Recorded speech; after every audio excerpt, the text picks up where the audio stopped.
Hi friends, ಇಲ್ಲಿ ಗೊಬ್ಬರ gas ಹೆಂಗೆ ಮಾಡಿದ್ದಾರೆ ಅಂತ ನೋಡ್ಕೊಂಡು ಬರೋಣ ಬರ್ರಿ. ನೋಡಿ ಇಲ್ಲಿ ಸಗಣಿ ಹಾಕ್ತಾರೆ. ಇಲ್ಲಿಂತ್ರ ಈ ಪೈಪ್ಲಿಂತ್ರ ಇಲ್ಲಿ ಹೋಗುತ್ತೆ.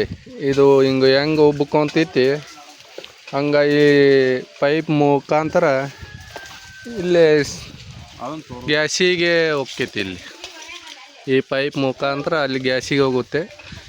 ವೇಸ್ಟೇಜ್ ಇಲ್ಲಿಂದ ಹೋಗುತ್ತೆ ಬರ್ರಿ. ಇಲ್ಲಿ ವೇಸ್ಟೇಜ್ ಇಲ್ಲಿ ಬರುತ್ತೆ ನೋಡಿ. ಇದರಲ್ಲಿ ಏನು ವೇಸ್ಟೇಜ್ ಬರುತ್ತಲ್ಲ ಇದೆಲ್ಲ ಇಲ್ಲೇ ಶೇಖರಣೆ ಆಗುತ್ತೆ. ಹಿಂಗೆ ಪ್ರತಿಯೊಂದು ಹಳ್ಳಿಯಲ್ಲಿ ಹಿಂಗೆ ಮಾಡಿಬಿಟ್ರೆ ಯಾವ ಗ್ಯಾಸು ಸಿಲಿಂಡ್ರು ಬೇಕಾಗೋದಿಲ್ಲ. ಅದು ಹೆಂಗೆ ಉರಿಯುತ್ತೆ ಅಂತ ನೋಡ್ಕೊಂಬರೋಣ ಬರ್ರಿ.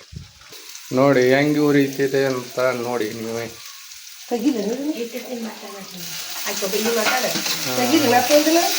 ಇಲ್ಲಿ ಬಿಡ್ಬೇಕು.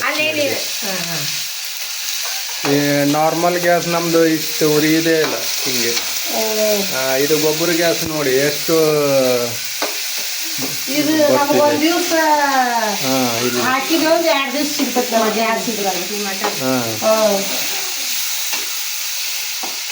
ಈ ಎಷ್ಟು ದಿವ್ಸಕ್ಕೊಮ್ಮೆ ಹಾಕ್ತೀರಿ ಬೆಳೆ? ನಾವು ಯಾವಾಗ ಒಂದು ಬಕೆಟ್ ಒಂದು ಹಾಕಿದ್ರೆ 2 ದಿವಸ ಆಗುತ್ತೆ. 5 ಮಂದಿಗೆ ಎಲ್ಲ ಅಡಿಗೆ ಇರೋದಾಗತ್ತೆ ನೋಡಿ. ಎಲ್ಲ ಅಡಿಗೆ ಇದ್ರಾಗ ಮಾಡ್ತೀವಿ ನಾವು. ಯಾವುದು ವೇಸ್ಟೇಜ್ ಆಗೋದಿಲ್ಲ ಇಲ್ಲಿ. ಇಲ್ಲ ಯಾವುದು ವೇಸ್ಟೇಜ್ ಆಗಲ್ಲ. 2 ದಿವಸ ಆಗುತ್ತೆ. ಒಂದು ಬಕೆಟ್ ಕಲಿಸಿ ತುಂಬ ಬಕೆಟ್ ಸಗಣಿ ಕಲಿಸಿ ಅದ ಬಿಟ್ಟು 2 ದಿವಸ ಆಗುತ್ತೆ.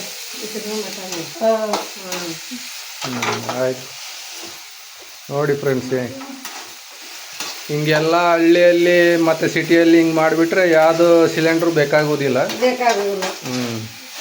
ಸಿಟಿಯಲ್ಲಿ ಮಾಡಾಕ ಕಷ್ಟ ಆಕೈತಿ.